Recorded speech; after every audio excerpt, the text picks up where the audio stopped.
변정일 전 JDC 이사장이 JDC가 추진하는 사업에 투자한 업체의 고문으로 일하면서 거액의 자문료를 받아 관피와 논란이 일고 있습니다. 원희룡 당선인의 새도정 준비위원회가 해군기지 문제에 대한 해법을 제시했습니다. 하지만 강정마을회와 대화가 단절돼 얼마나 성과를 거둘지 미지수입니다. 이성문 교육감 당선인이 평교사 200여 명과 토론을 벌였습니다. 이 당선인은 이 자리에서 나온 의견들을 정책에 반영할 계획입니다. 오피스텔 관리사무소가 소유주가 아닌 세입자에게 특별수선 충당금과 실외기 거치대 사용료 등을 받아 반발을 사고 있습니다.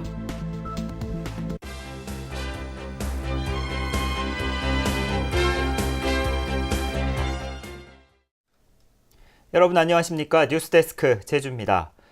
제주국제자유도시개발센터 JDC의 변정일 전 이사장이 고액의 고문료를 받고 투자업체에 고문 역할을 한 것으로 드러났습니다.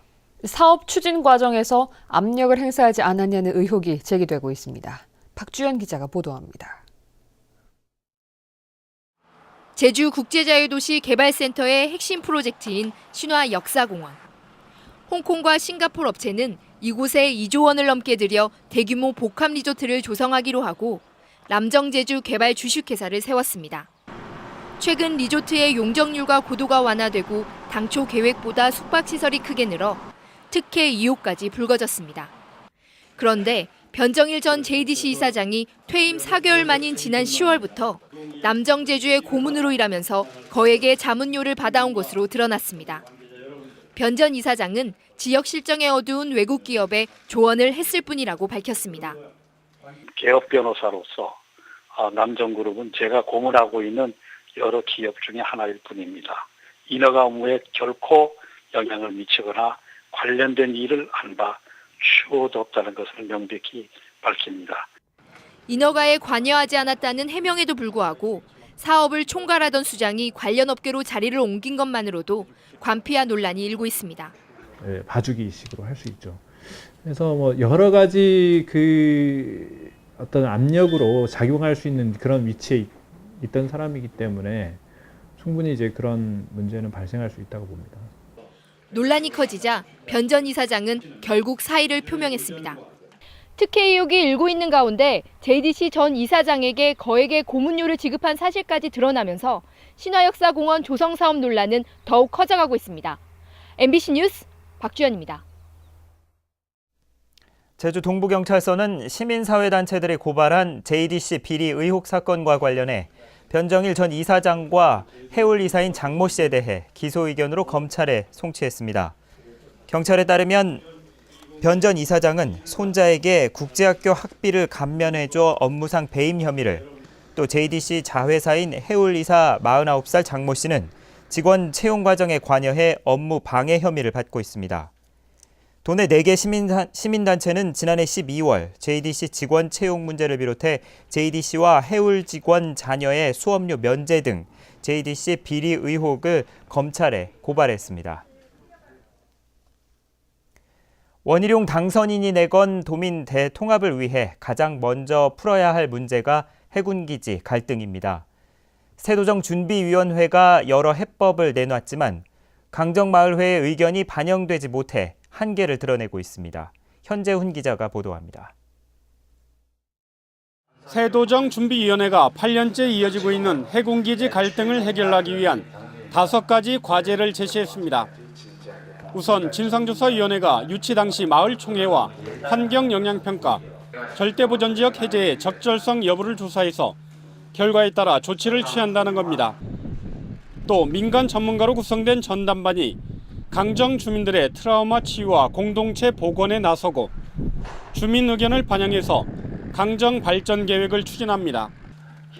가장 대표적인 협치 모델로 가칭 강정특별위원회를 설치하고 현행 추진단을 강정특위 지원단으로 확대 개편하는 방안도 내놨습니다. 저희들로서도 분과위원회에서도 가장 중요한 건 강정마을 주민들의 어떤 입장을 어떻게 도행정에 반영할 것인가 하는 것이 저희들의 가장 키포인트라는 점을 말씀해 드립니다. 해군기지 백지화 등 근본적인 해법을 요구하고 있는 강정마을회가 원희룡 당선인 측과 대화를 중단한 상황이어서 새도정의 협치에 참여할지도 불투명합니다. 해경을 해체하겠다고 박근혜 정부가 지금 이야기하고 있지 않습니까? 잘못된 것은 올바로 바로 잡아야 된다. 지금 마찬가지로 해군기지도 추진 이 과정이 잘못됐으면 그것도 마찬가지 백지화시키지 못하지 않다고 봅니다. 또한 진상조사위원회와 관련해 진상조사의 주체와 위원장 선임 등 구체적인 계획이 없는 상황에서 새 도정이 내놓은 갈등 해법이 얼마나 효과를 거둘지 주목됩니다. MBC 뉴스 현재훈입니다. 원희룡 제주도지사 당선인이 별도의 취임식을 하지 않기로 했습니다. 새도정 준비위원회는 세월호 참사에 따른 국민적 애도 분위기 등을 감안해 별도의 취임식을 하지 않는 대신 다음 달 1일 오전 제주도청에서 정례 직원조회를 열어 원 당선인이 새도정 기본 방향과 정책 취지를 밝히기로 했습니다. 새도정 준비위원회가 4.3공원 조성 사업의 정상화가 어렵다고 밝혀 공약 파기 논란이 일고 있습니다. 원희룡 당선인은 후보 시절 4.3의 완전한 해결을 위한 제1공약으로 120억 원 규모로 축소된 4.3 평화공원 3단계 조성 사업을 당초 계획대로 복원해 401억 원의 국비 사업으로 추진하겠다고 약속했습니다. 하지만 박찬식 4.3 해결분과 간사는 4.3 공원 사업은 이미 중앙위 의결이 난 상황으로 공약 수정이 불가피하다며 새로운 프로젝트의 제안을 검토하고 있다고 밝혔습니다. 이 때문에 원희룡 당선인이 취임도 하기 전에 인수위 차원에서 4.3 공약을 파기하는 것이 아니냐는 지적이 나오고 있습니다.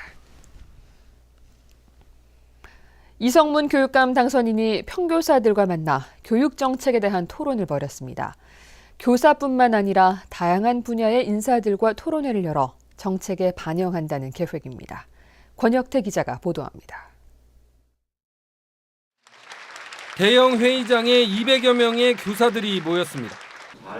대부분 일선 현장에서 학생들을 가르치는 평교사들입니다. 처음으로 시도되는 평교사와 교육감 당선인의 만남. 이성문 당선인을 포함해 23개 테이블에 나눠 앉은 교사들은 아이들이 행복하려면이란 주제로 열띤 토론을 벌입니다. 이 자리에서 제시된 문제와 대안들은 컴퓨터를 이용해 실시간으로 정리되고 이에 대한 집중 토론이 이루어집니다. 어쩌면은 지옥과도 같은 현실이 펼쳐질 텐데 그런 학생들에게 다양한 꿈을 주기 위해서는 뭔가 다른 그 아이들에게 직업 교육이라든가 예체능 교육이라든가 뭐 이런 거를 통합하는 새로운 과정들을 집중 이순 과정들을 만들어 가지고 아이들에게 꿈과 희망을 주는 게 좋지 않을까. 교사들의 견해에 대해서 당선인도 곧바로 정책 방향을 설명합니다. 고등학교에서 인문 자연뿐만 아니라 다양한 과정들 코스가 필요하다라는 데 동의를 하는데요. 이 부분이 현재 고등학교 체제 개편 속에서 다양하게 결합이 될 것 같습니다.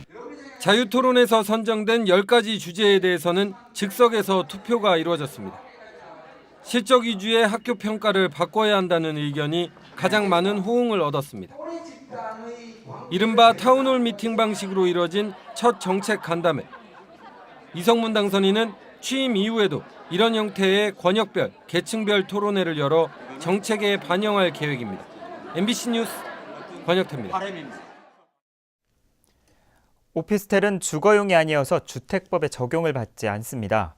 이 때문에 오피스텔 관리비 산정 과정에서 법적 규정이 없어 크고 작은 마찰이 일고 있습니다. 이소연 기자가 취재했습니다. 제주 시내 오피스텔에 사는 백모 씨는 최근 관리비 영수증을 보고 이상한 부분을 발견했습니다. 에어컨이 없는데도 실외기 설치 비용이 매달 부과되고 있었습니다. 또 건물 수리나 보수 등에 쓰이는 특별수선 충당금도 마찬가지였습니다. 이 돈은 세입자가 아니라 오피스텔 소유주가 내야 되기 때문입니다. 공과금이 너무 많이 나오다 보니까 자세히 보니까 이렇게 많은 것들이 지금 있는데요. 그 중에서 이제 몇 가지는 지금 제가 말한 몇 가지는 부당하게 청구됐다고 생각돼요. 오피스텔 관리사무소는 우선 세입자에게 받은 뒤 계약 기간이 끝나면 소유주가 한꺼번에 돌려주고 있다고 해명했습니다. 매주에 퇴거 시에 거대 세입자는 건물 소유자한테 환불을 받을 수 있다는 걸 안내를 해줘요. 하지만 돈을 돌려받는 경우가 드물고 종종 분쟁이 발생합니다. 주택법에 적용을 받는 아파트와 달리 주상복합 건물인 오피스텔의 경우 관리비 관련 법 규정이 없기 때문입니다. 주택법이 적용되지 않는 오피스텔인 경우에도 이제 시도지사가 이제 그 관리 규약에 관한 이제 표준안을 만들도록 하고 있습니다. 일단 그 안을 기준으로 해서 사용자들이 참여해서 관리 규약을 만들어서 따라서 세입자가 관리비 내역을 꼼꼼히 살피고 부당하게 지불한 경우 6개월 안에 건물주나 관리사무소에 청구해야 환불을 받을 수 있습니다. MBC 뉴스 이소연입니다. 정부가 제주특별법 개정안에 국제학교 과실송금 허용을 추진해 논란이 일고 있습니다. 제주도에 따르면 교육부가 현재 국회에 계류 중인 제주특별법 개정안에 국제학교에 대한 과실송금을 허용하는 방안을 포함해 줄 것을 관련 부처 의견으로 국무조정실에 제출했습니다. 이에 대해 제주도는 입법 예고가 끝나고 국회 입법 절차만 남은 상황에서 정부가 민감한 사항을 추가하게 되면 국회 통과가 어려울 수 있다며 반대 입장을 밝혔습니다. 새도정준비위원회의 대중교통체계 개편에 대해 택시업계가 반발하고 있습니다.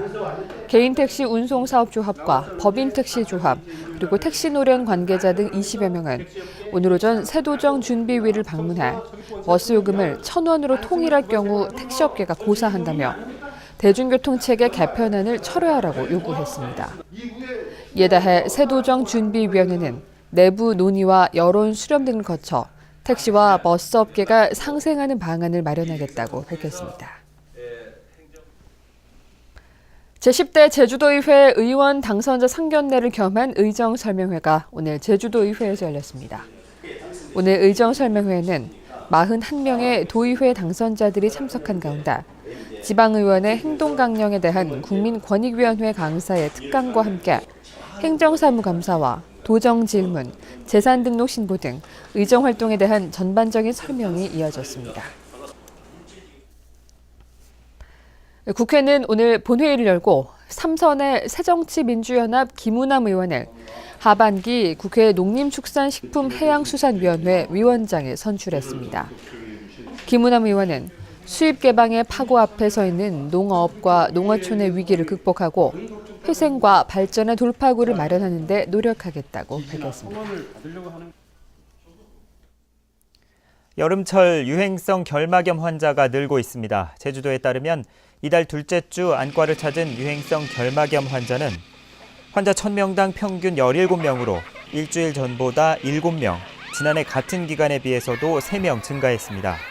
특히 보건당국은 여름철 물놀이를 즐기는 시기에 눈병이 더 번질 우려가 있다며 손 씻기 등 개인 위생을 철저히 해줄 것을 당부했습니다.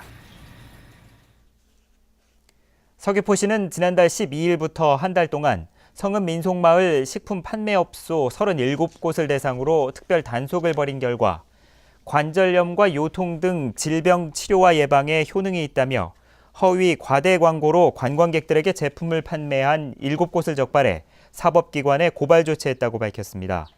또 유통기한이 지난 제품을 진열해 판매하려던 업소 2곳에 대해서는 식품 취급 기준 위반 기준을 적용해 과태료를 부과할 방침입니다. 제주 지역 다문화 가정 학생이 크게 증가했습니다. 제주도 교육청에 따르면 유치원과 초중고등학교에 재학하고 있는 다문화 학생은 모두 857명으로 지난해에 비해 30% 늘었습니다. 이 가운데 초등학생이 555명으로 가장 많았고 유치원생 130명, 중학생 126명 등입니다. 교육청은 국제결혼으로 다문화 가정 학생이 크게 늘고 있다면서 교육 연찬회와 교사 교육 등을 통해 적합한 교육 모델을 만들 계획입니다. 뉴스데스크 제주였습니다. 여러분 고맙습니다.